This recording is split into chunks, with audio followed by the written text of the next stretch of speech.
안녕하세요. 바른투자 커뮤니티 멘토를 맡고 있는 이발톡톡입니다. 어저께 이제 원래 오늘 뭐 무역 분쟁 이 부분에 대한 그 이야기를 한번 해보려고 그랬어요. 그런데 그거에 앞서서 지금 이제 시장이 조정이 좀 들어올 것 같습니다. 또 그러니까 이게 모르겠어요. 지금 시장은 이제 위아래로 다 양방향으로 거의 열려 있는 구간이라, 근데 이제 위로 가면 약하고 빠지는 건 크게, 그러니까 급락이 나올 수 있는 그런 흐름이에요. 빠지게 되면 이제 뭐 중국에서 무슨 뭐 무역 보복이 들어가면 뭐 급락이 나오고, 트럼프가 뭐 말 한번 삐끗하면 급락이 나오고, 또 4월 5월 달에 만약에 한국에서 금리 인상을 안 하면 또 급락이 나오고. 근데 뭐 금리 인상을 한다든가 이렇게 되면 이제 지금 그러니까 지수가 많이 빠져 있지가 않아요. 하락이 없었어요. 지금 이거 뭐 가끔 한 번씩 이제 급락 나오고 뭐하고 하는 거는 반등이 계속 들어오면서 다 되돌려놨기 때문에 아직 빠진 게 없습니다, 지수가. 그래서 만약에 빠지게 되면 아직도 한참 이렇게 빠질 자리가 열려있고 하기 때문에 밑으로는 크게, 위로는 약하게. 근데 이제 우리는 이제 내일부터 이제 인버스 비중을 이제 다시 채워갈 거예요. 다시 채워갈 건데, 만약에 반등이 어느 정도 들어와 준다 그러면, 그리고 이제 급락이 나오면 주식 비중을 늘렸다, 이렇게 트레이딩 개념으로 그렇게 보고 있고, 지금은 이제 뭐 비중을 풀로 채워갖고 들고 버티고 뭐 이럴 상황은 아닙니다. 이럴 구간은 아니기 때문에 그 부분에 대한 거를 내일 한번 이제 무역 분쟁에 대한 그거에 대한 이제 내 시각에 대해서 한번 영상을 만들어 보겠습니다. 오늘은 이제 댓글을 한번 보고 갈게요. 어저께 올렸던 영상. 비중 관리 원리를 이해하자. 요즘 이거 싫어요가 좀 많이 올라오네. 좋아요는 잘 안 눌러주고. 이러다 보면 또 이제 1, 2주씩 방송을 쉬고 할 수도 있어요. 그러니까 이거 따봉 마크 이거 클릭 좀 해주라고, 이렇게. 돈 드는 것도 아니고. 자, 보겠습니다. 자, 혹시 톡톡님 투자회사 가치넷 회원이신가요? 업황 보는 거나 종목들이 똑같네? 가치넷이 어딘지는 알아요. 그분 주식 잘하는 분 같아요. 주식을 잘하고 하는 게 아니고, 일단 기본적인 분석을 이제 기초로 해서 여러 가지 이제 패턴식의 이제 매매를 하시는 분 같은데, 가치넷이 어딘지는 알아요. 근데 이제 회원은 아니고요. 업황 보는 거나 종목들은 좀 그렇게 뭐 정확하게 똑같다고는 좀 하지 모르겠어요. 유튜브는 가끔 들어가서 볼 때 있어요, 가치넷. 그리고 사이트는 옛날에 막 몇 년 전에 들어가서 본 적이 있었는데 가입한 적은 없었고, 일단 보면 유튜브에서 이제 올려주시는 거나 그런 거 보면 투자는 잘 하시는 것 같아요, 이 매니저분도. 예, 회원은 아니고. 자, 지나간 차트 보고 누가 이야기 못합니까? 당신이 추천한 무료주 지금 대부분 죽쓰고 있는데 무심하게 나중에 올라간다, 이런 실력 없는 소리 해놓고 가입비 80만원. IT나 바이오 같은 주도주는 자기가 못 먹으니 거품이다. 거품이 곧 꺼진다. 당신 말대로 SK 하이닉스, 신라젠, 포켓 훅 갔냐? 함부로 입 놀리지 말고 예측하지 말아라. 이건 제가 알아서 하겠습니다. SK 하이닉스는 이제 10월 달에 제가 이야기했을 때 좀 빠졌다 지금 반등이 들어왔는데, SK 하이닉스는 솔직히 더 갈 수 있을 것 같아요. 지금은 그때 이제 내 분석이 틀린 게 아니고 시장이 만약에 돌아선다 그러면 더 갈 수도 있는데, 지금 자리에서는 아니고 가봐야 얼마 못 갈 것 같고, 이제 2차전지 포스코 캠텍 같은 경우는 모르겠는데, 2차전지는 이제 테마로는 지금 주도주로 이제 돌아설 수 있는 그런 관점입니다. 그때 이야기했을 때는 너무 많이 올라가 있기 때문에 지금 이제 실적 측면으로는 사실 지금 구간은 이제 다 2차전지도 대장주들은 뭐라 그래야 되지? 나중에 이 부분에 대한 것도 영상을 한번 올려보겠습니다. 내가 알아서 하겠습니다.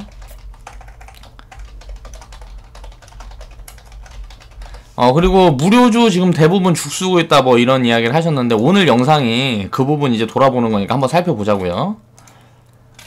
기다렸습니다. 항상 감사합니다. 응원해주시는 분들이고 고생 많으셨어요. 상 종목 2개. 뭐 하락한 종목들도 많은데 뭐 이렇게 이야기할 필요는 없어요, 슈라님. 자, 감사합니다. 잘 봤습니다. 기다렸습니다. 좋은 정보 감사합니다. 오늘의 유머 김치찌개 아시나요? 투자 내용이 상당히 비슷해서요. 뭔 말인지 모르겠습니다.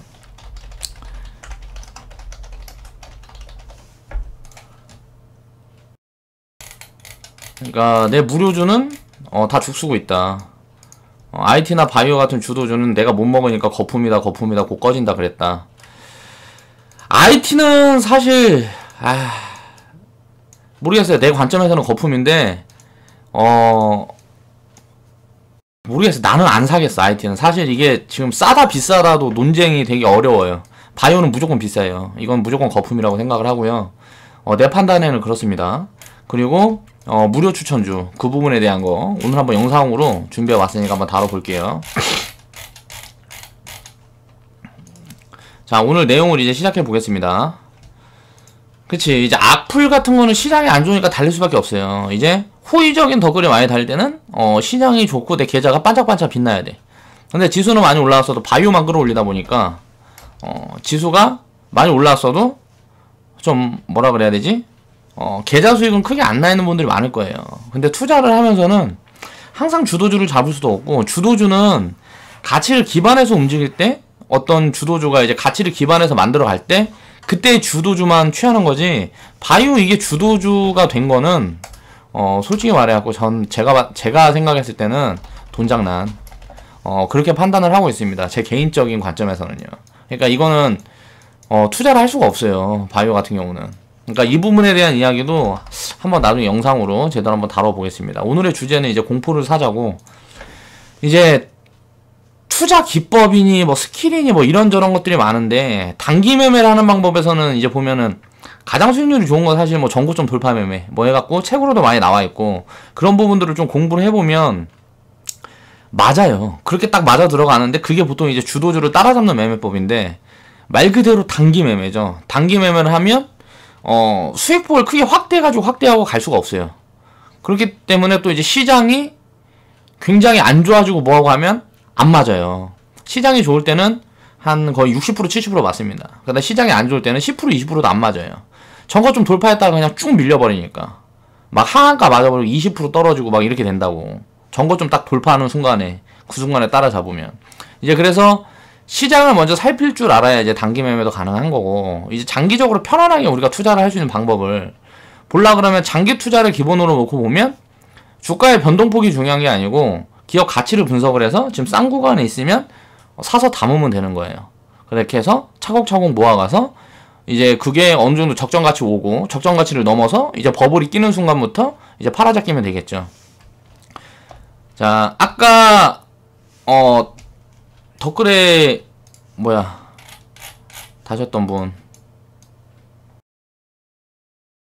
말까지 마세요. 기분 되게 나쁘네. 무료주 지금 대부분 죽쓰고 있네. 무심하게 나중에 올라간다. 이런 실력 없는 소리 해놓고 가입비 80만원? 이거 안 받으면 내가 먹고 살지 못하는데 어떻게 받아야지. 나 회비도 안 받는데. 일단 무료주 그것부터 이제 오늘 한번 살펴볼 거예요. 보겠습니다. 자, 한국전력을 제가 추천했던 자리가 43,650원이었어요. 자, 6월 9일이었죠. 이때 막 조정이 들어가고, 한국전력을 추천했던 이유가 6월달부터 9월달까지 되게 흐름이 안 좋았죠. 지수 흐름이 안 좋고, 우리도 그때, 우리 회원분들도 계좌 방구가 많이 났을 때예요. 이때는 이제 IT가 주도주고, IT만 받쳐놓고 전부 다 내다 팔던 그런 시기였다 보니까 추천할 게 마땅히 없었어. 그래서 제가 그래서 추천을 했었던 종목이 이제 한국전력이었고, 이 정도 자리에서 보면은 이전에 이렇게 슈팅이 400% 정도 나왔는데, 바닥에서 이 나오기 전에 이 고점부에 있는 자리까지 눌림을 확인을 하고 추천을 드린 거였단 말이에요. 그러면 SK 하이닉스 같은 경우는 이런 자리에서 이제 반등이 나와서 추세가 만들어진 거예요. 한국전력을 추천했던 이유는, 이 자리에서 추천했던 이유는 여러 가지가 있어요. 제가 이 종목을 분석하는 거에 대해서는 모든 걸 다 이야기는 못해요. 왜? 우리도 지금 이제 모아가는 포지션을 계속 취하고 있고 하기 때문에 모든 분석 내용을 내가 다 오픈을 하지 못하겠지만, 지금은 이제 투매 구간이라는 거죠. 이 자리 때부터 내가 추천했던 자리에서 마이너스 한 28% 정도 빠졌어요. 밑으로 내려오면서 계속 이제 추가 매수하면서 모아갔던 분들은 이제 거의 근접했다. 여기에서 이제 마이너스 20% 30%씩 더 빠지기는 굉장히 어렵습니다. 그렇게 빠지기는 거의 불가능에 가깝다 생각을 하는데, 또 모르죠. 지수가 이제 심하게 무너지고 하면서 이게 무너질지도 모르겠지만 거의 어렵다. 라고 보고, 거의 다 왔다고 보고요. 바닥에서 이제 추세가 시작이 되는 건 이제 한 38,000원에서 4만원 구간에 한번 걸릴 것 같고요. 그리고 눌려서 바닥을 잡은 다음에 이때 이 흐름이랑 비슷하게 이렇게 한번 투매가 나오고 이제 반등이 나왔다가 이제 밀려서 이제 바닥을 다지고 나서 이제 추세가 만들어지는 이런 흐름이 비슷하게 진행이 될 거예요. 한국전력 같은 경우는 전 개인적으로 그렇게 보고 있고, 한 2018년도에서 19년 거의 뭐 이제 그 부분이 이제 거의 뭐 매집의 마지막 자리가 아닐까라고 보고 있고, 우리는 그렇게 긴 관점으로 모아가려고 지금 포지션을 취하고 있습니다. 자, YG엔터 같은 경우, 자, 제가 추천했던 자리가 이 자리예요. 유튜브에서 추천했던 자리가 빠졌어요? 빠지지는 않았죠? 그냥 그 자리에서 놀았는데 그 자리에서만 있으니까 미치는 거야. 왜? 이게 사선 바로 올라가야 되는데 한 6개월 기고 있으니까 바닥에서 이제 마이너스 한 7.4% 정도 될 텐데, 추천할 때도 한국전력도 마찬가지고 이 종목도 마찬가지고 제가 추천을 할 때 항상 얘기했습니다. 빠질 때마다 모아라. 빠질 때마다 모아가서 이제 올라갈 때 조금씩 비중을 줄이든지 하면서 그렇게 해서 모아가는 관점으로 대응을 해라 라고 말씀을 드렸었고, 그렇게 빠질 때마다 모았으면 손실이 이렇게 크게 안 찍혀 있겠죠? 비중 관리에 대한 부분은 제가 영상으로 계속 언급을 드리고 있으니까 그런 부분들을 말씀을 드리는 거고, 지금 제가 이 추천했던 종목들이 나중에 어떻게 되나 그런 부분들도 시간이 지나면 한번 보자고요. 사실 지금 한국전력 같은 경우는 우리도 어저께 잘랐고 이제 다시 모아가려고 자른 거예요. 지금 이제 뭐 플러스 마이너스 이제 트레이딩 관점으로 이제 모아가고 있기 때문에 지금 보면은 누적으로 보면 한국전력 같은 경우는 마이너스 한 50% 정도 된 것 같아. 비중을 계좌 10%까지 채웠다가 줄였다가 채웠다가 줄였다 하다가 잘라내고 더 빨리 갈 거 이제 잠깐 탔다가 다시 한국전력로 옮겨 타고 계속 이런 식으로 포지션을 취하고 있어요. 이제 바닥이 잡히는 흐름들이 확인이 되면 그 다음부터는 이제 보유 관점으로 대응을 해서 이제 우리도 수익을 얼마나 쌓아가는지 이 종목으로 그 부분에 대한 것도 나중에 영상으로 한번 다뤄보겠습니다. 지금은 아직 시기가 안 온 거죠. 움직일 시기가 안 온 거고, 한국전력 같은 경우는 올해 상반기까지 이제 리포트가 실적이 좀 안 좋을 것 같다라는 리포트가 좀 이제 나오고 있는데, 올해 6월 안에 아마 바닥을 잡지 않을까 그렇게 생각을 하고 있습니다. YG엔터는 제가 생각했을 때는 조만간 움직일 것 같고요. KG이니스 같은 경우는 제가 추천드렸던 자리가 이 자리죠. 제가 어저께 영상에서 항상 이렇게 선 그려놓고 무너지는 구간이 보면은 항상 최고의 기회다. 마찬가지 관점인 거예요. 이 종목 같은 경우도 2015년도에 한번 튀고, 잠깐만, 17, 18, 16, 15. 15년도에, 14년도에 바닥 잡고 15년도에 한번 튀고, 이건 바닥 잡은 게 아니죠. 눌림목이었죠. 14, 13, 12, 11.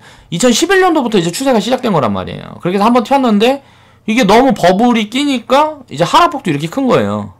그러고 나서 버블이 어느 정도 해소돼서, 제가 이제 이 부분에서 이제 추천을 드렸었던 거고, 이제 미래 전망이 좋으니까. 그렇게 해서 지금 이 종목 같은 경우는 슈팅이 나왔는데, 보면은 우리가 분산 투자를 했다고 생각을 해보자고요. 똑같은 비중으로 다 샀어. 그럼 한국전력도 샀고, YG엔터도 샀고, KG이니시스도 샀어. 그 다음에 추천했던 종목이 제가 기아차예요. 기아차 같은 경우는 OCI처럼 될 수 있어요. 저는 그렇게 생각을 하고 있습니다. 자동차가 OCI처럼 지금 될 수가 있다. 기아차가. 제가 작년 11월에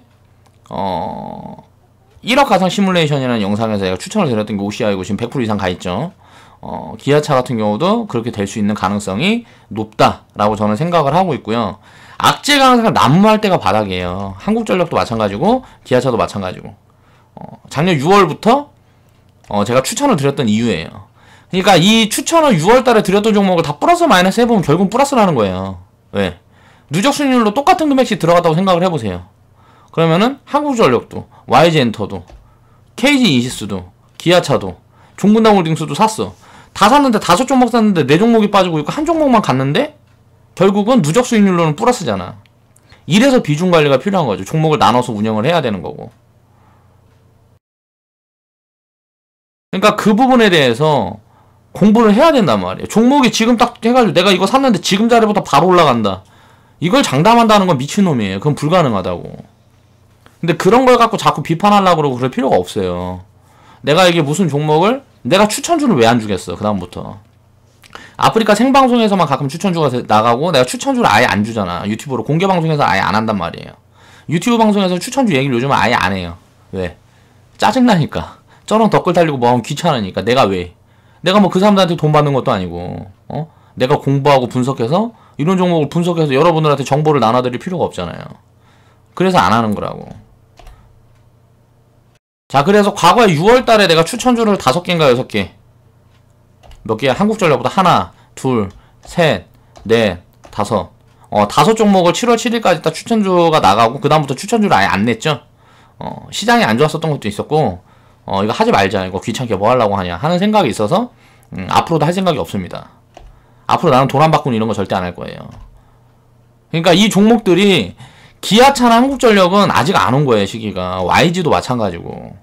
지금 KG 이니시스 이때 추천했던 자리하고 YG엔터 추천 자리하고 똑같은 자리예요. 이런 자리하고 이거하고 똑같은 자리라고. 근데 얘가 먼저 간 거야.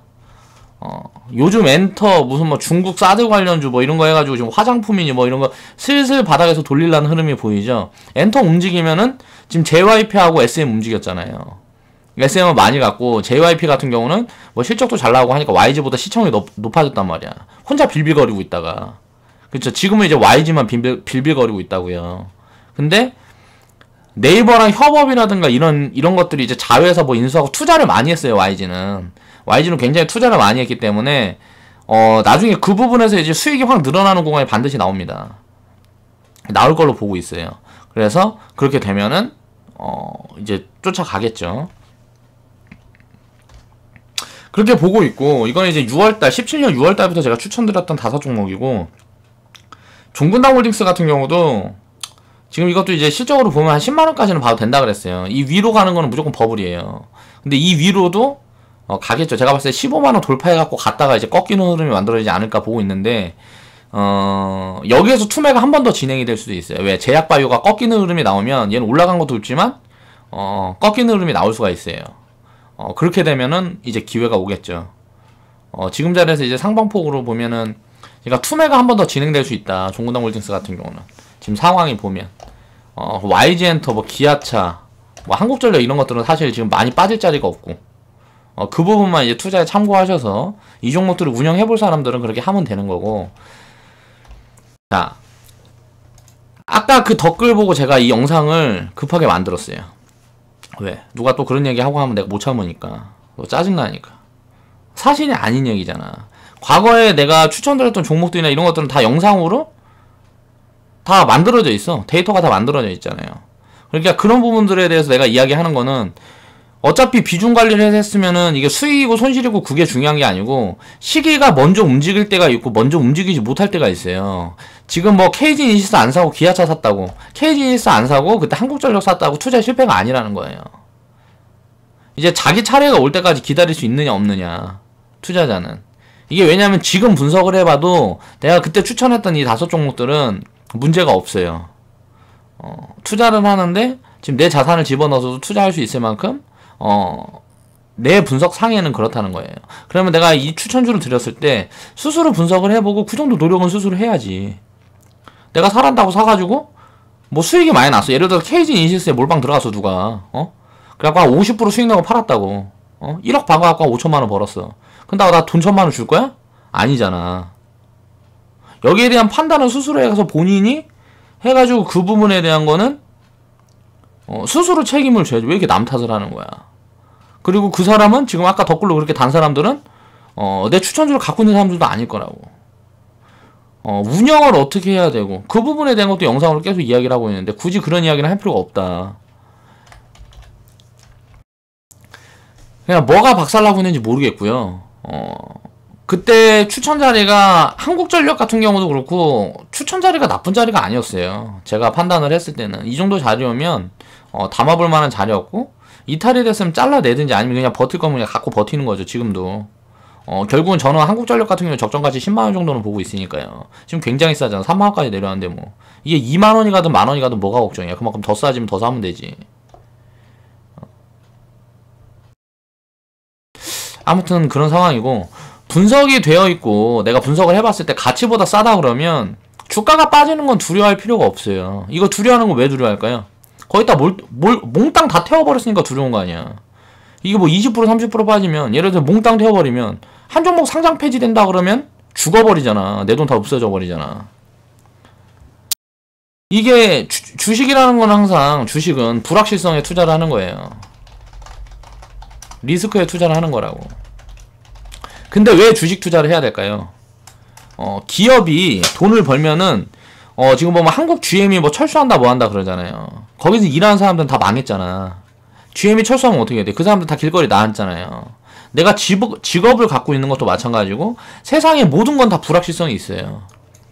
근데 내가 인생에서 일을 내가 6개, 7개, 8개 이렇게씩 할 수가 없잖아. 내가 일을 하는데 우리가 주식 투자를 할 때 분산 투자를 하는 것처럼 일을 내가 이 일도 하고 저 일도 하고 저 일도 하고 여기서 잘리면 이 일에서 채우고 여기서 잘리면 여기 일에서 채우고 이렇게 할 수가 없다고요. 일은 그냥 몰빵이에요. 저는 그래서 인생에서 직업 굉장히 고리스크다. 내가 무슨 직업을 가자. 그런데 이건 굉장히 고리스크라고 생각을 합니다. 보통 사람들 공무원 안전하다고 생각을 해요. 공무원 절대 안전하지 않아요. 한국이 그렇게 안전하지가 않아. 이게 만약에 연금이 많고 뭐하고 하면 제일 먼저 한국에서 쳐낼 게 뭐예요? 공무원 쳐내야죠. 공무원 구조조정 해야 될 거 아니야. 한국이 거지되면. 그 미국의 디트로이트 망한 거 보세요. 디트로이트 공무원들 뭐 연금 받는 사람 누가 있겠어. 도시가 망했는데. 그쪽 공무원들 다 잘렸을 거 아니에요. 그쵸?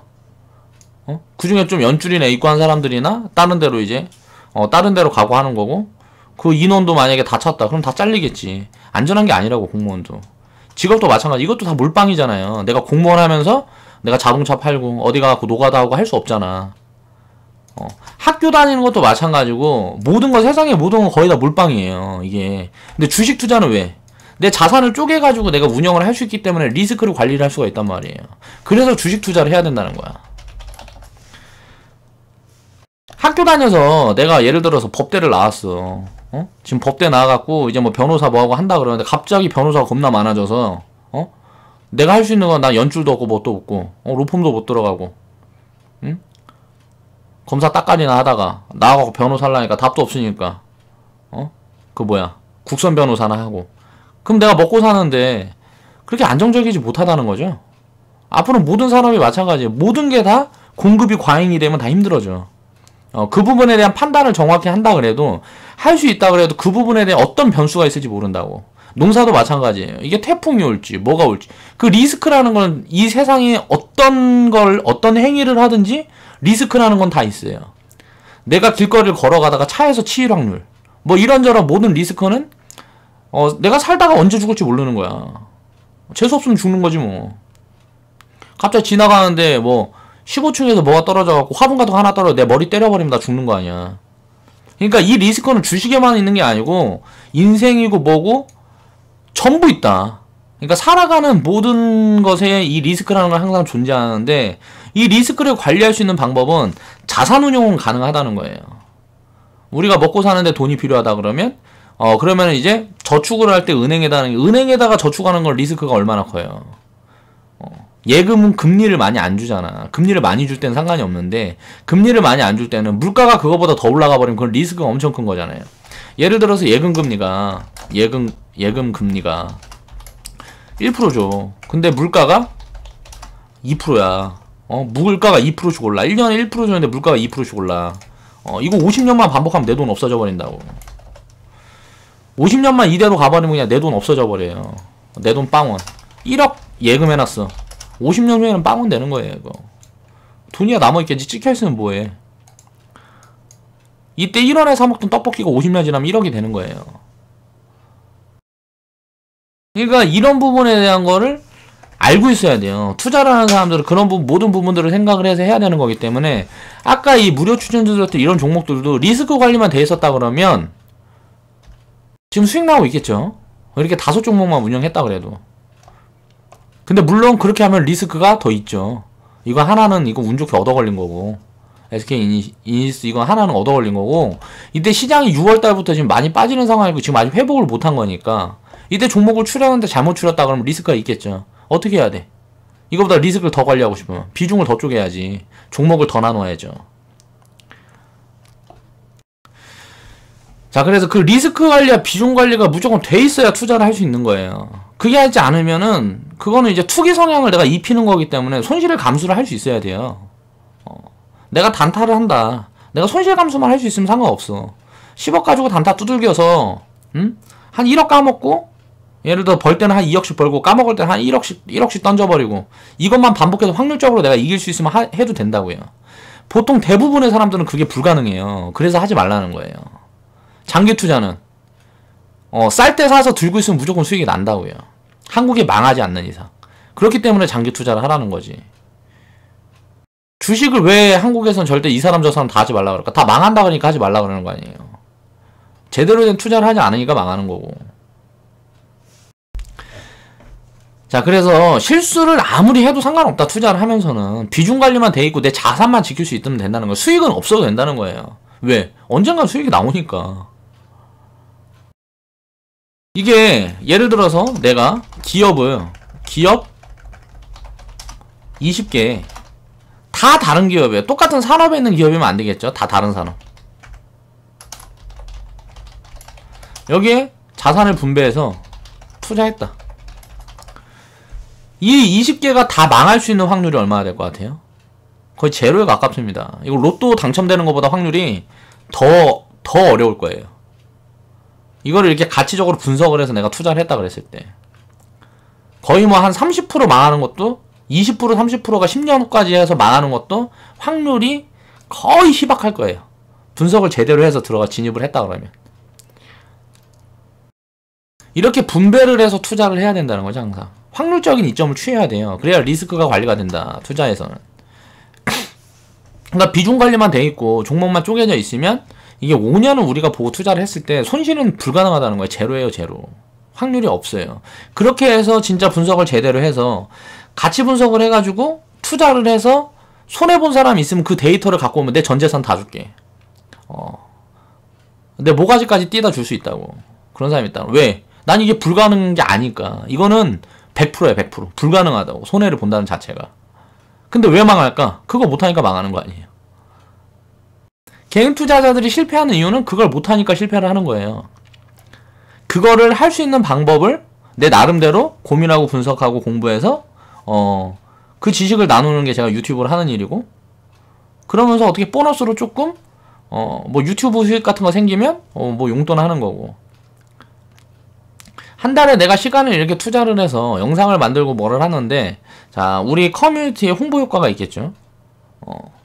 그거 말고는 유튜브 수익으로는 사실 마이너스잖아요. 이거 한 달에 10만원 20만원 들어오는데 내 인건비가 얼마야 여기 들어가는. 이거 영상 하나 찍고 뭐하고 하는데, 그러면서 이렇게 정보를 나눠준다고 난 노력하고 내가 공부하고 뭐하고 하는데 맨날 비난이나 듣고 있고 뭐하고 하면 하고 싶지 않겠지. 그러니까 마인드 관리가 안 되고 확률에 대한 이해, 경제하고 투자에 대한 이해가 부족하기 때문에 개인 투자자들은 항상 실패하는 거예요. 그래서 우리 회원분들한테도 제가 채팅으로도 항상 말씀을 드리는 게 그거예요. 다 괜찮다. 이렇게 하든 저렇게 하든, 이렇게 실패했고 저렇게 실패했고 다 괜찮다. 그냥 오래만 끌어가면 된다. 그러니까 포기하지 말라는 얘기를 계속해요. 지금 당장 내가 돈이 필요해서 계좌 자금을 빼야 돼요. 빼도 좋아요. 다 나중에 기회가 되면 또 하면 돼. 저축을 무조건 은행에다 하는 게 아니고 주식으로 해라. 내 관점은 그건 거거든요. 그렇게 해서 그 시간만 오래 끌어갈 수 있으면 실패는 없어요. 주식 투자는 실패는 불가능합니다. 그 부분은 스스로 공부를 조금만 해보고 이해를 해보면 다 깨우쳐져요. 근데 그걸 끌어가는 거를 못하죠. 그러니까 그 부분을 할 수 있게끔 하는 방법에 대한 걸, 그 방법론을 계속 고민하고 연구하고 그걸 보급하는 게 내 할 일이라고 생각을 하는 거죠. 저는. 자, 주식 공부하면서 가장 중요한 건 마인드 관리예요. 시장이 이게 변동이라는 게 있기 때문에 가격 변동이 있잖아요. 주식은. 그렇다 보니까 2% 3% 빠지고 또 올라가고, 올라갈 때는 다 좋아서 환호하다가 조금 빠지면은 막 심리가 막 어쩌다 급락 한번 나오면 계좌 딱 보면 기분이 확 상해. 당연한 거야. 사람이니까. 그걸 이겨낼 줄 알아야 돼요. 그래야 주식 투자를 할 수가 있겠죠. 계좌가 막 미끄러지면 마음이 확 상한다고. 그걸 이겨낼 줄 알아야 돼요. 그 시기는 길어봐야 3개월에서 6개월이에요. 금융위기 같은 수준이 오면 막 10개월 정도 갈 수도 있는데 중간에 반등이 다 나오기 때문에 비중을 줄일 수 있는 포지션이나 이런 건 다 줍니다. 근데 다 두들겨 맞아도 상관없어요. 뭐 10개월 동안 예를 들어서 금융위기가 와가지고 쭉 미끄러졌다. 지수가 뭐 마이너스 50%, 40%, 뭐 60% 빠졌다. 그럼 내 계좌는 마이너스 뭐 60%, 70% 돼 있겠죠. 근데 그거는 내 자산이 줄어든 게 아니고, 근데 사람들이 심리가 망가져서 마구 던지니까 그렇게 과대하게 빠진 거죠. 예를 들어서 1000만 원짜리를 금융위기가 딱 발생해서 증시가 만약에 40% 50% 60% 빠지면 1000만원짜리가 200만원. 자, 우리가 경매를 하죠. 딱 생각을 해봐야 돼. 경매를 하면 경매의 매력은 뭐예요? 말 그대로 빚 있는 사람 담보 잡아서, 부동산 경매 같은 경우는 담보 잡아서 싸게 파는 거 아니야. 그게 경매잖아요. 시가보다 싸게 파는 거. 그러니까 거기에 매력이 있으니까 사람들이 경매 물건 잡으러 다니는 거고. 이거는 떨이로 나오는 구간이에요. 금융위기가 딱 된다 그러면 떨이로 나오는 구간이야. 지금 가치가 1000만원인데 200만원씩 판다고 막 100만원씩 팔아요. 100만원씩 막. 이거 사서 견디면 어떻게 돼요? 금방 1000% 수익 나고 1000% 수익 나고 한다고. 뭐 한 5년 10년 있으면 막 1000% 수익 나고 1000% 수익 나고 한다고요. 그게 언제였어요? 2008년도에 있었고 IMF 있었고요. 1998년도에. 그리고 그거보다 디스카운트가 덜 될 때, 뭐 브렉시트 때, 브렉시트. 그리고 뭐 있었어? 우리나라는 최순실, 뭐 국정농단. 또 언제 있었어요? 북핵. 와, 전쟁 난다. 한국 전쟁. 이게 뭐 위기인 것처럼 하지만 전쟁 안 났으면 뭐 이거는 다 그냥 뻥인 거지 뭐. 이런 구간들이 항상 가장 심리를 힘들게 하고 이럴 때가 다 이제 디스카운트 될 때라고요. 싸질 때야. 지금은 뭐 있어요 이제. 지금 뭐 금리 역전.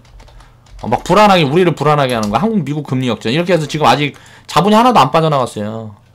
지금 아직 하나도 안 빠졌다고. 주가가 빠져야 돼. 이게 만약에 진짜 싸질라 그러면. 혹시 이게 안 싸질 수도 있단 말이에요. 그러니까 우리가 주식 비중을 왜 갖고 가야 돼요? 이게 싸지면 안 싸지고 계속 버블을 확대해서 갈 수가 있어요. 바이오 같은 게 뭐 이런 게. 그럴 확률은 낮지만. 그러면은 이게 뭐 무역전쟁 이런 게 갑자기 막 이슈가 불거지면서 막 뭐 해가지고 막 주가가 많이 빠지고 뭐하고 해요. 그럼 이거는 기회라고 항상.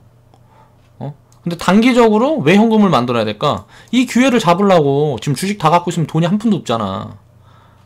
이때 기회가 왔는데 아깝다 하면서 그냥 기회를 지나보내려면 그냥 묶어둬야 되는 거고. 내가 또 투입할 자본이 있으면 어때요? 그냥 주식 100% 갖고 있다가 이러고 나서 주가 많이 빠져. 만약에 많이 빠지면 그때 조금만 사놔도, 지금 계좌 자금이 뭐 1000만원 있는데 그때 뭐 해갖고 이렇게 많이 빠졌는데 500만원만 사버려도 지금 1000만원 이상 수익 금방 나와버린다. 이게 디스카운트 되는 거니까. 주가가 많이 빠지면. 이런 걸 이해를 해야 돼요. 왜 그런 것 때문에 이게 변동이 있을까? 주가가 주식이 오르고 내리고 하는 거는 사람들 심리로 움직이기 때문에 이게 변동성이 있는 거라고. 그 심리를 이용해서 하는 게 메이저예요. 메이저. 막 투맨 아웃 기업 가치가 겁나 싸면은, 예를 들어서 이게 1000만원짜리인데 1000원짜리인데 100원에 팔어. 이거를 그럼 이 사람이 갑자기 500원 주고 사겠어요? 안 사죠. 100원에 사지. 100원에 파니까 누가 파는 사람이 있으니까. 500원에 안 사고 100원에 살 거 아니에요. 100원에 누가 팔면. 그러다 누가 90원에 팔아. 아이고 감사합니다. 90원에 또 살 거 아니에요. 이게 하는 게 메이저예요. 가치 분석을 하는 게 메이저라고.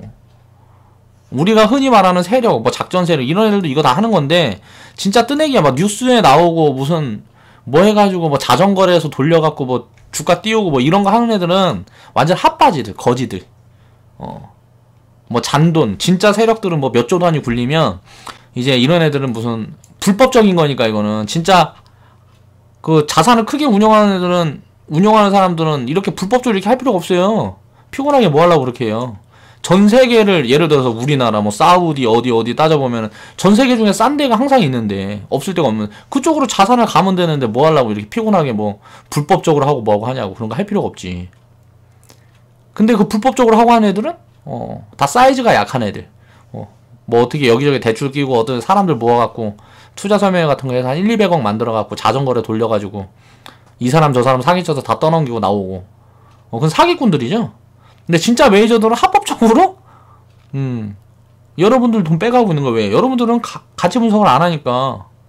그냥 차트만 보고 뭐 이런 것만 하니까 어떻게 하는지도 모르고, 조금 떨어지면 아이고 죽겠네 하고, 조금 올라가면 역시 나는 내 판단은 옳았어, 정답이야, 뭐 이렇게 하니까. 그러면 안 된다는 거죠. 투자를 할 때는 그 기준이라는 게 항상 있어야 되는데, 투자를 할 때는 투자에서 가장 중요한 건 기준이에요. 이 기준이 뭐냐? 가치 분석. 이게 지금 얼마짜리인지를 알아야 될 거 아니에요. 이게 얼마짜리인지를 알아야 돼. 이게 얼마짜리인지 알아요. 그리고 미래에 얼마가 될지 이거는 불확실성이에요. 미래 가치. 이거는 이제 미래에 얼마가 될지. 이걸 누가 어떻게 알아요, 이걸? 그러면 지금 이게 얼마짜리인지는 아는데 미래에 더 좋아질 것 같다. 이런 부분에 대한 추상적인 분석. 이게 창의력 분석이라 그래요, 저는. 저는 그렇게 칭하는데 추상적인 분석을 여기에다 입혀야 돼요. 이게 지금 5만원짜리인데 3만원에 파는데 야, 미래는 10만원, 20만원까지 갈 수 있겠다, 가치가. 그런 데다 투자를 하는 거죠. 그렇죠? 그게 투자잖아요. 미래 가치와 지금 가치. 확실하게 우리가 알 수 있는 건 지금 가치란 말이에요. 미래 가치는 불확실성이야. 근데 지금 가치가 싼 게 미래 가치가 좋아질 거에 투자하면 최고 좋은 거 아니에요. 그런 걸 찾는 게 종목을 찾는 거고 공부를 하는 거고 그러기 위해서 우리는 공부를 하는 거죠. 그런 걸 다 하면서 이제 종목을 찾아서 투자를 하고 이게 내가 생각했던 가치보다 많이 올라가든가 아니면 단기적으로 너무 빠르게 올라가면 이거는 단기적으로 너무 빨리 올라가면 왜 빠질까? 너무 빨리 오르면 왜 빠질까? 돈을 벌었잖아. 뭐 단기적으로 30% 40% 막 상한가하고 30% 벌고 막 200% 벌고 400% 벌었어요. 팔고 싶은 사람이 많을 거 아니에요. 이거 돈 번 사람들이 있으니까. 이게 기본 가치가 예를 들어서 5만원짜리인데 5천원에 팔아 샀는데 2만원 딱 갔어. 야, 근데 이게 가치가 5만원이면 5만원까지 기다려도 되겠죠? 근데 2만원까지 딱 가면 일단 좀 챙기자 하고 파는 세력도 있을 거야. 그니까 변동폭이 생기고 파동이 있는 거란 말이에요. IT, 삼성전자, SK하이닉스. 지금 당장 가치로 보면 자산 가치로 보면은 조금 애매한데 실적 가치, 그러니까 쉽게 말하면 매출이나 순이익 이런 걸로 보면 안 비싸요. 근데 뭐가 문제예요? 너무 많이 올랐잖아. 그리고 지금 너무 빠르게 많이 벌고 있어요, 돈을. 굉장히 빠르게 많이 큰 돈을 벌고 있다고. 이게 언제 꺾일지 모르는 거예요. 이 공급 물량이 언제 쏟아질지 몰라. 왜? 너무 많이 벌고 있으니까 돈을. 30% 40%가 마진이라는 게 제조업은 말이 안 되는 거거든요. 지금 SK하이닉스가 그렇게 벌고 있는 거예요, 돈을. 그러니까 자산 가치 대비해서 굉장히 빠르게 올라간 거죠. 돈을 너무 많이 벌고 있으니까. 그럼 현재 가치를 산출하기가 되게 어려워요. 근데 내 판단으로 분석을 해보면 비싸. 왜냐면은 미래에 실적이 지금처럼 유지되고 한 3, 4년 지난다 그러면 한 4, 5년 지나야 자산 가치가 이제 맞춰진단 말이에요. 실적 가치는 빼고. 그래서 IT는 너무 많이 올랐으니까 이제 하지 말자는 거고. 애초에. 바이오 같은 경우는 이건 10년, 20년 지나야 그 가치를 지금 주가에 다 땡겨받고 있어요. 10년 후 어찌 될 거다. 이건 불확실성이잖아. 불확실성. 근데 그 주가를, 그 가격을 지금 주가가 만들어줬다. 이걸 어떻게 투자를, 이건 투자가 아니지, 이거는. 이거보다 버블이 더 만들 수 있겠죠. 20년 후, 50년 후, 100년 후 가치를 지금 땡겨서 주가가 반영할 수 있을 거 아니에요. 그럼 뭐 마이너스 90%, 뭐 95% 빠지겠지. 나중에 가치로 돌아오면. 그런 건 언제 돌아올까요? 투심이 꺾이면. 투심이 왜 꺾일까? 지금 수익을 막 내고 있는데 이 불안한 소리 자꾸 하면 어떻게 돼요? 내다 팔 거 아니야. 그래서 지금 만약에 빠지면 뭐가 제일 많이 빠질까요? 바이오가 제일 많이 빠지겠죠. 무역 분쟁 뭐 이런 거 해갖고 뭐 해가지고 뭐 이슈가 나오고 하면 버블이 제일 큰 게 뭐야, 시장에서? 바이오잖아. 바이오가 제일 많이 빠지겠지. 바이오는 쳐다도 보면 안 된다고. 이런 관점으로 이제 분석이 가능해야 된다는 거예요. 그래서 주식 공부 중에 가장 중요한 건 이제 마인드 관리를 할 수 있는 심리적인 공부입니다. 그 다음에 이 심리적인 공부를 어떻게 해야 될까? 내 이론적인 부분을 조금씩 하나씩 짚어 나가게 되면 심리적으로 안정이 돼요. 그리고 경험이 쌓여야 되겠죠? 1년, 2년, 3년 이렇게 주식 투자를 한 경험이 쌓이게 되면 이제 그 다음부터는 심리적으로 평안해지는 거예요. 왜? 수익도 수익만큼 쌓여있고, 그러니까 나 일단 손실이 불가능해. 계좌 한 더블 만들었어. 그러면 이제 손실이 불가능해. 왜? 원금 빼놓고 빚 따갖고 했으니까. 근데 투자금은 회수가 다 됐단 말이야. 이제 수익금으로 이제 불려가는 이제 복리의 개념인 거지. 그럼 이제 심리적으로 안정적이잖아요. 이제 편안해, 마음이. 그리고 과거의 파동이나 뭐나 이런 걸 다 경험을 해봤어. 이게 어떻게 될지 한눈에 보이는 거예요. 지금 이렇게 빠진다 그러면 야 이거 이제 어느 쯤이면 올라가요. 이런 게 눈에 보인다고. 경험이 입혀지니까. 그 경험이 없으니까 불안한 거죠. 그러면 어때요? 이 심리적인 공부는 어떻게 해야 돼? 시간이 필요한 거지. 그리고 나서 기본적인 수학을 인용한 확률. 우리가 확률이라는 거, 이게 올라갈 확률, 내려갈 확률, 내가 분석해서 기법을 만들고 거기에 대한 이런저런 체크를 하게 되면 매매 보유 시스템이 만들어지죠. 이걸 할 수가 있죠. 이건 이제 이론적으로 만들어 놓을 수가 있는 거죠. 그리고 이제 그 모든 게 다 만들어졌으면 이제 투자를 시작하는데, 투자를 시작해서 적정 가치가 있으면 내가 원하는 가격까지 갈 때까지 기다릴 수 있는 이 인내심이 없으면 결국은 주식 투자를 하면서 성공은 불가능하다는 거예요. 단기적으로 시세만 쫓아다니다가 쫄딱 망하고 나간다고. 그런 사람들이 맨날 제 영상 보고 하면 악플 달고 하는 사람들이에요. 악플 달고 이상한 비난하고. 기본적으로 자기가 이해가 돼 있으면 그런 얘기를 할 필요가 없어. 그건 다 미친 소리인 거 스스로 알고 있거든. 내가 이거 종목 이거 추천했다고. 이 종목이 뭐 100% 갈 거야, 500% 갈 거야, 1000% 갈 거야 이런 얘기 한 적이 있어요, 없어요? 없잖아. 지금 좋은 자리고 언제 팔아라? 100% 가면 절반 팔아놓고, 아니면 어느 정도 올라가면 지금 자리에서는 진입하면 안 된다. 자, 그러면 이거는 이제 6월달에 내가 추천을 드린 종목, 2017년도 6월달에 추천을 드린 종목이란 말이야. 자, 이걸 하기 전에 1억 가상 시뮬레이션이라는 영상을 올라갔어요.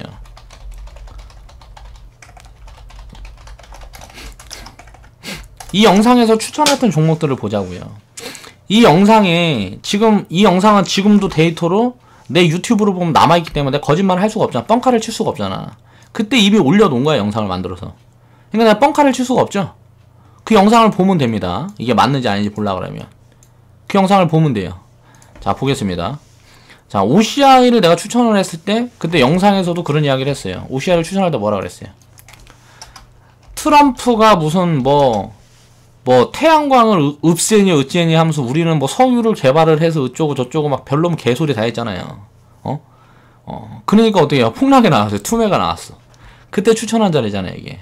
12월 달에. 7만 몇천 원에. 지금 16만 원 넘어갔죠? 이거 보면 월봉으로 보면 이게 움직인 거예요, 이거? 움직인 것도 아니죠?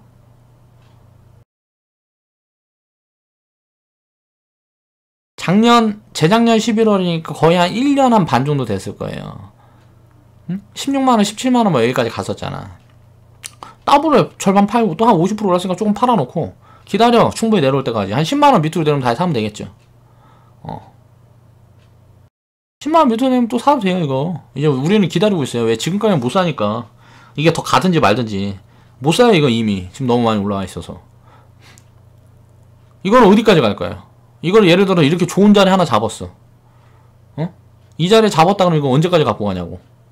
뭘 언제까지 가고 60만원, 100만원까지 갖고 가는 거지. 7만원에 가서 60만원 가면 얼마야? 900% 수익이잖아. 이게 5년이 걸리지 10년이 갈지 어떻게 알아? 3년 만에 갈지도 모르는 거고. 그쵸? 그 시기에 대한 거는 누구도 모른다는 거예요. 1억 가상 시뮬레이션이라는 영상에서 제가 추천드렸던 종목이고, 이 종목 말고도 그 영상에서 추천드린 종목들은 다 지금 수익이 꽤 났을 거예요. 아니면 났다가 좀 빠진 종목들도 있을 거고. 주가는 파동이 있으니까 올라갔다 내려갔다 하니까. 근데 계속 들고 있어서 5년 10년 있다 봐봐. 그 종목도 지금 다 얼마가 있는지. 뭐 300% 500%씩 가는 종목도 수두룩하게 나올 거라고. 왜 100% 가면 근데 절반을 팔아요? 근데 심리 관리하려고 원금 빼놓자고. 100% 가면 더블 난 거니까. 자, 그 다음에 이제 메디포스트. 이거 추천했던 자리가 똑같은 자리라고. 이런 자리 지금 봐봐. 이거 YG 이거는 지금 안 움직이니까 이렇게 생긴 거고 똑같은 자리예요. 이거하고 이거 똑같은 자리라고. KG니시스 YG 그리고 이때 메디포스도 내가 추천했던 이 자리가 똑같은 자리예요. 다 똑같은 자리고, 메디포스트 같은 경우는 바이오 같은 게 무슨 뭐 하면서 줄기세포가 뭐 정책적으로 어쩌니 저쩌니 하면서 이슈 타고 간 거라고 말이에요. 이때도 카티스템 뭐 내가 그 얘기 했어요. 이때 추천할 때도. 이때도 뭐 카티스템 뭐 해갖고 이게 좀 괜찮은 거 같고 지금 뭐 화장품 나가고 있고 지금 보니까 이건 이렇게 쌀 이유가 없다. 응? 이것도 지금 뭐 지금 14만 5천 원인데 17만원까지 갔었잖아. 이때 추천했을 때가 5만 8천 원 뭐 이때라고. 200% 300%씩 갔잖아요. 근데 이건 어때요? 버블이 확대된 거죠 지금은. 근데 이 버블이 얼마까지 갈지 알아요? 몰라? 모르죠. 근데 지금 살 수 있어? 없어? 못 산다니까? 이때 내가 이거 메디포스트 추천할 때 몇 개 했어요. 메지온. 그리고 차바이오텍. 차바이오텍은 이제 나중에 우리가 바이오 했던 종목들이, 내가 얘기하고 했던 종목들이 몇 개 없어. 다 많이 갔어. 왜? 바이오가 움직였으니까. 바이오 내에서 분석을 해놨으니까 거의 다 내가 추천했던 거 다 갔단 말이에요. 이거하고 또 뭐 있었지? 또 있었던 것 같은데 뭐. 종분당 홀딩스만 안 갔네. 뭐 저거 움직이겠지 뭐. 그러니까 투자는 이렇게 하는 거다. 사놓고 기다리는 거예요. 좋은 자리에 사놓고 기다리면 돼. 좋은 자리에 싼 자리에 내가 분석을 해서 뭐하고 했는데 이게 좋아. 안 올라가는 이유를 모르겠어. 그럼 사놓고 기다리면 된다고요. 메디포스는 대충 한 22만원 뭐 이때까지는 갈 수도 있겠네요. 이게 한번 움직이면 이 자리에서는 이제 뭐 더 가긴 힘들 것 같고. 지금 사면 돼야 안 돼요? 안 되지. 죽는 거지. 왜? 여기서 10만원 미만까지 빠질 수도 있으니까. 이거는 딱 보이면 지금 자리가 높잖아요. 내려가고 있는 중에 10만원 미만에서 사도 이게 5만원까지 빠져도 상관없어요. 그럼 이제 마이너스 한 40% 50% 빠져도 위에서는 한 70, 80% 빠지는 거기 때문에 반등구간이 충분히 나온다고. 이게 뭐 한 1, 2년 두고 있으면. 그 다음에 추천드렸던 종목이 또 이제 신세계가 있어요. 이것도 1억 가상 시뮬레이션 영상에서 추천드렸던 자리가 이런 자리예요. 다 마찬가지예요. 다 마찬가지라고. 먼저 움직이는 종목이 있는 거고, 이게 뭐가 안 맞으면은 조금 더 걸리는 종목이 있는 거고. 똑같은 자리예요. 이런 자리나 KG 인시스, YG엔터 이거 추천드렸던 자리랑 똑같은 자리라고. 지나간 걸 보고 지나간 걸 보면은 무슨 뭐 다 아니 뭐 그런 게 아니고, 이런 자리를 잡아낼 수 있는 방법은 다른 게 아니라고요. 기본적인 가치 분석을 하고, 가치 분석상으로 싸면은 차트로 보면 다 이런 자리예요. 다 가치를 딱 분석했는데 싸든가 뭐가 하면 다 요런 자리라고. 요런 자리에서 1, 2년 있다 갈 수도 있는 거고 바로 갈 수도 있는 거고, 이게 무슨 뭐 한 3개월 있다 갈 수도 있는 거고, 당장 내일부터 갈 수도 있는 거. 모르는 거지. 이걸 어떻게 알아요? 그런 거는 모르는 거다. 1억 가상 시뮬레이션이라는 영상이 작년 초에 만든 건가? 그러니까 1년도 넘은 건데, 이때 추천드렸던 종목들 다 봐보세요. 그 영상을 보면서 차트 돌려보라고. 그럼 다 요런 자리라고. 그리고 내가 아프리카 생방송에서 추천드려갖고 목표가까지 간 종목이 이거 게임빌 하나밖에 없죠. 나머지는 그냥 갖고 있으면 돼요. 그냥 가겠지. 이때 추천드렸던 자리가 6만 뭐 얼마 거기였고, 거기서 9만원 딱 매도 사인. 이거는 이제 뭐 저항 부분 잡아갖고 이제 매도 사인 내린 거고. 왜? 게임주는 뭐 그거대로 고평가 종목이기 때문에, 이건 이제 성장주이기 때문에 가치 판단으로 해가지고 쭉 들고 보유하기가 뭐예요. 수익을 좀 쌓아놓은 상황이 아니면, 아니면 비중 관리가 돼 있지 않으면. 딱 9만 5천원 딱 찍고 내렸는데 9만원 내가 매도 사인. 이제 9만, 이거는 여기 추천할 때 9만원까지 보자 그랬어요. 9만원 딱 찍고 내려오잖아. 이런 걸 어떻게 알 수 있느냐? 분석을 해야 알 수 있다고. 이 차트 보면서 지금 갈 자리니 어쩌니 여기서 사면 얼마 가고 다 개소리예요. 이거는 가치 분석을 해야 이런 걸 잡아낼 수가 있다는. 그래서 그 부분에 대한 걸 제가 영상으로 계속 설명을 하고 말씀을 드리고 있는 거죠. 자, 6월 달에 제가 추천을 드렸던 종목들, 6월 7월에 추천드렸던 이 5종목들 나중에 또 이제 1년 있다가 한번 보자고 어떻게 되는지. YG엔터는 사실 우리는 이제 엔터주로 다른 거를 샀어요. 다른 걸 샀기 때문에 안 보고 있는데 이걸 매매를 할까 말까 좀 고민 중에 있어요. 이제 미디어 엔터도 이제 우리도 포트에 하나 있어야 되니까. 그리고 한국전력 같은 경우는 지금 매매를 하고 있고, 하고 있는데 우리도 손실이 있죠. 아직 지금 주가 이만큼 많이 빠졌는데, 28% 빠졌는데, 비중으로 치면 우리는 카바를 좀 잘한 거죠. 왜? 중간에 좀 잘 잘라내고 했어. 왜 잘라냈냐면, 내가 리딩을 하면 잘라낸 이유는, 이거는 나중에 사도 언제든지 살 수 있다. 그러니까 살 수 있는 기회를 충분히 줄 종목들은 자르고, 먼저 갈 종목들 좀 태우고, 이런 것들은 이제 비중 조절하면서 왔다 갔다 할 수 있죠.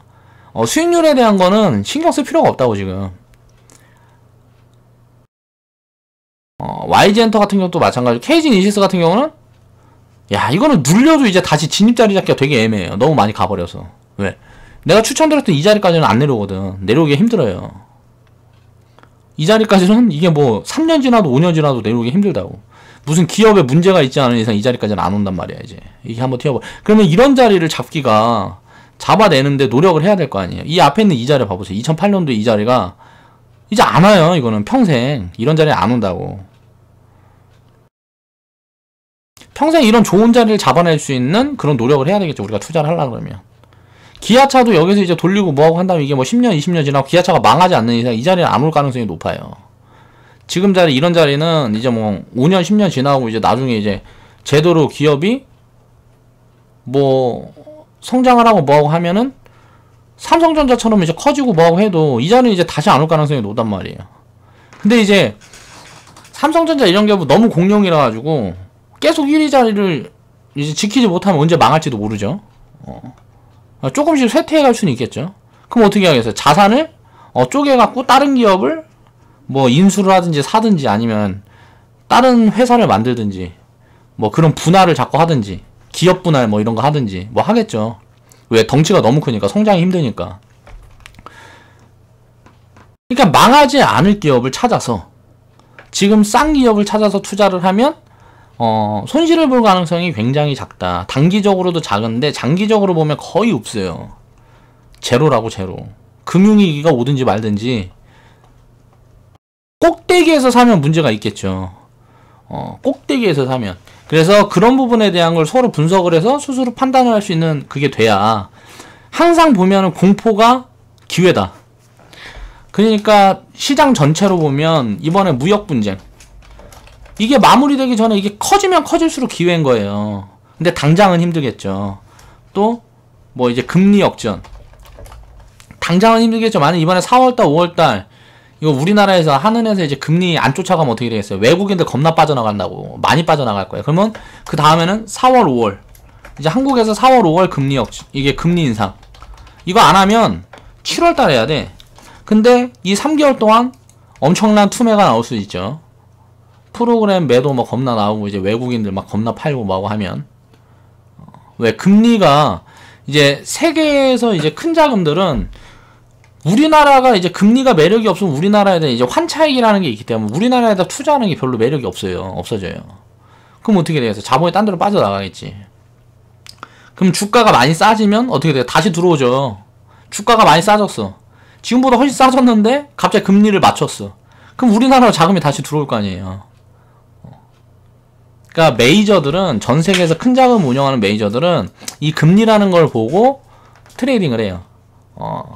그렇기 때문에 이런 부분들이 자금이 많이 빠져나갈 거 뻔히 알고 있기 때문에 한국은행에서도 아마 4월 5월에 거의 하지 않을까로 보고 있는데, 만약에 예상과 다르게 이게 뭐 돌발 변수라는 거 항상 존재하는 거니까 우리 가계부채가 뭐 크게 걱정이 되고 어떻게 해서 금리 인상을 안 하겠다. 그럼 어떻게 돼요?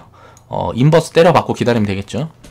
그럼 한두 달 동안 계좌가 어느 정도 안전성이 되고 이제 한 뭐 이제 7월 뭐 근처 뭐 이렇게 가면은 이 부분에 대한 기대감이 생기겠죠. 그때부터 이제 저 다음 오면 되는 거고. 이건 항상 기회라는 거예요, 이런 것들은. 또 뭐가 있어요? 이제 5월 달에 북한하고 회담이잖아요. 여기에서 이제 뭐 트럼프가 썩은 소리 한번 해버리면 죽어버릴 거 아니야. 폭락이 욕구하라고.